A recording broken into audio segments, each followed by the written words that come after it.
Hello everyone, and you're welcome to GBFM for Tay Tutorial, and I'm Odurole Mojibola. Today we are making a baby bow ankle sandal. In this baby bow ankle sandal, we are going to be making use of this particular pattern. As you can see, we have our bow pattern, we have our insole pattern, we have our front pattern and back pattern, which is what makes this particular design unique. You are going to be making use of this same pattern, and I'll be right back. We're going to make use of this polka dot pink leather for our pattern. As I told us earlier, our pattern is a kind of pattern that we can actually use for the front and for the back. You can easily download this. You can check the description for your download. So what I'm going to do now is I'm going to cut out the patterns. I'm going to use the same pattern for the front and the same pattern for the back. First of all, I'm going to start with the front pattern.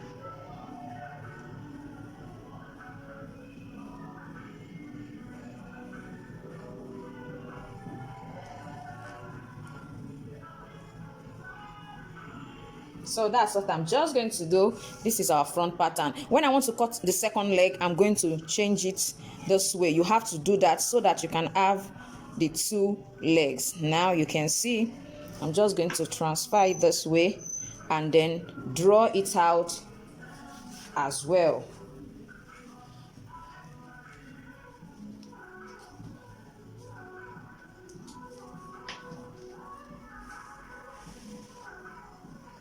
Now we have the left and the right leg already here. If you look at the pattern I've already I wrote right on this side. It means if you cut it this way, by the time you change it, this becomes the left. But by the time you put this will be your right by the time you finally turn it over. Now for us to cut the back pattern, as you can see this particular mark that is here, fold it this way, and we are going to use this to cut out our back pattern. You can see the way I'm trying to maximize my leather. I think it's something we really need to learn. So I'm just going to place it this way and draw this out as well and cut it out. Now I've cut it out. I'm just going to show us, I'm going to use this as my lining. This is my lining. I'm going to place it on it. I'm going to just draw it out so that I don't have to spread my gum everywhere. You can check my tutorial on how to create, how to cut out different upper patterns. That will help you to know what I'm actually doing here. It will help you a lot. So I've cut out the strap. I'm sure you'll be wondering, for the strap, it has to do with the size you are using it for. Because as far as this pattern is concerned, you can use it for size 23. Between size 23 and 27 can use this particular pattern. All you need to do, you can extend this side, That's all you need to do. You can also extend the strap. And don't forget, I'm going to insert my strap into this particular place, and I'm going to fix my buckle on this other side. I'm going to be suspending my buckle with this elastic. So all you need to do is to put this, just insert it. I have a tutorial on how to fix buckles as well. If you are new in my channel, just check my playlist out. You will see different techniques that you really need. Now, as you can see, I've suspended it, so I'm just going to put it in here. But before I do that, I'm going to apply gum on this particular surface alone, then place this on it because I'm still going to stitch it. If you don't want to stitch your own, I would suggest you apply your gum on the two sides, both on this side and on the lining as well, before you finally gum it, which means inserting your strap, you will have lined your strap as well before you insert it into this particular side. And when you insert it, I want you to know that if you are not stitching yours, you need a rivet to hold it down here. You need a rivet to as well hold this particular side, or you unstitch. I've taught us how we can simply unstitch. So just check the tutorial on unstitching and insole. You can also apply that to this particular buckle strap for stitching so that this can stay perfectly. If you want to unstitch or you want to rivet this side, I would suggest you don't make use of an elastic, because if you want to rivet it, there's possibility that it can tear off over time. So I would suggest you make use of a leather. Just cut a leather strap like this and insert it into this place just the same way I insert it. The only difference is that it will not, exceed the length. Like this one is elastic. So now I'm going to stitch it. That's why I'm using elastic. So I'm going to insert it into this place, then stitch everything all around. Now you can see what we have. for the you can see where the buckle strap is, this buckle is, and where the strap is. You can see that they are not on the same side. They are two different legs, so you really have to pay attention to that when you are stitching it. When you place your buckle on this side, make sure that this buckle that is on the other side too. This is what I mean. When you turn them over themselves like this, the two sides must have the same thing. This one will be strap and this one will be buckle. Please pay attention to that when you are sewing, when you are stitching it. Now this is the front. Now what I'm going to do now is I'm going to start with my lacing. This is what I'm going to use as my front upper. Now I'm making use of a PVC as my insole. I'm going to make use of a stack heel for the sew. I'm sure I've taught us how to make stack heel. If you are also not aware, please check the description and check those playlists. You will surely see the stack heel and how to make a wedge heel as well for children. This is a baby sandal. Yes, it's a baby sandal, and you can use this particular pattern for between size 23 or 22 to 27. You can just increase it. You can even use it for 28. All you need to do is to increase it. I've taught us a little on how to increase. So this one, we are just going to try to place our last this way, and then just for us to know where to punch and where not to punch. As you can see, this is almost at the same spot. There are some designs like that that are at the same spot. So what I'm just going to do now is I'm just going to pick up those points. I'm going to pick up those points as well, then punch them out. You know, I told us earlier that anytime we want to punch, make sure that it is about 1 centimeter away from the edge. So I'm going to ensure it is 1 centimeter away from the edge. Now I'm punching this. I think this is quite wide, so I don't need something that's as wide as that.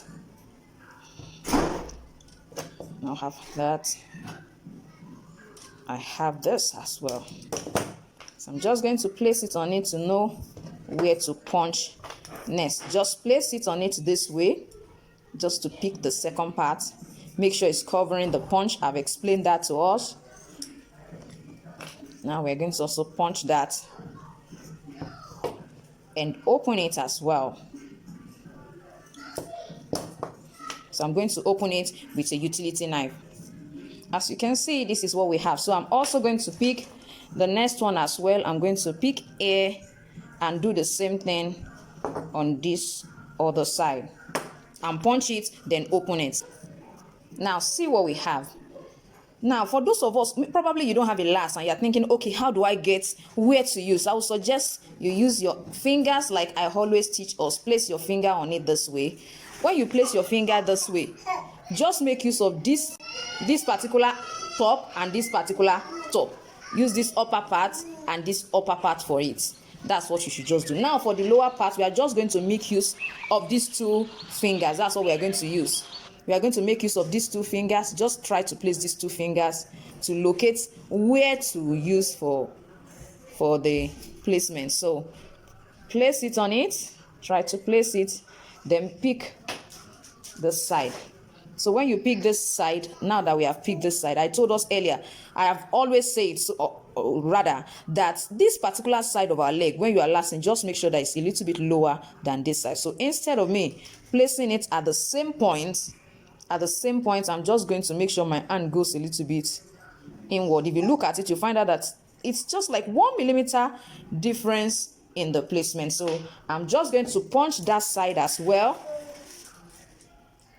I'm going to punch that side and then place this, my pattern. Don't forget, this particular one is going this way.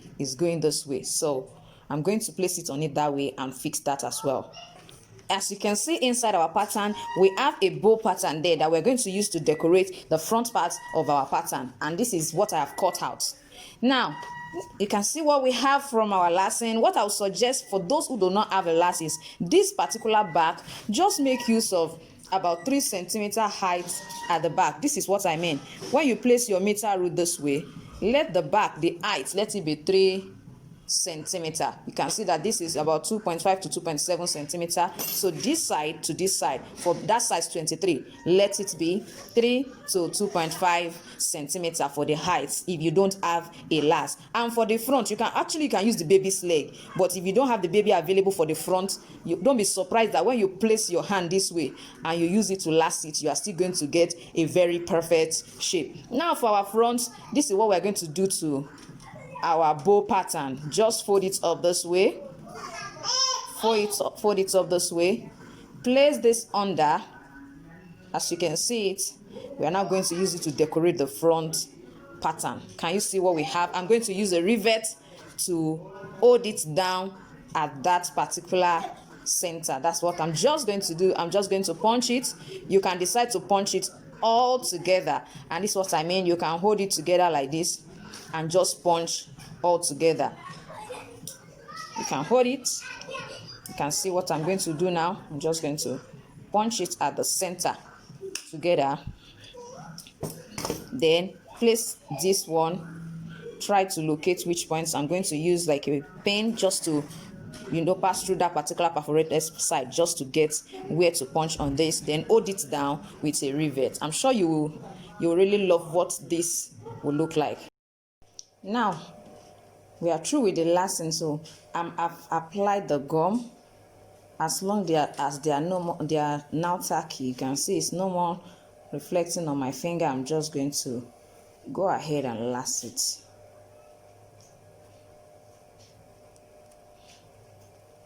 So see what we have. You can see what we have. So I'm just going to apply gum on both sides now. I mean on this sole, on the insole, and on the last, I said last, sorry, don't mind me. On the sole, on the insole, and on the outer sole.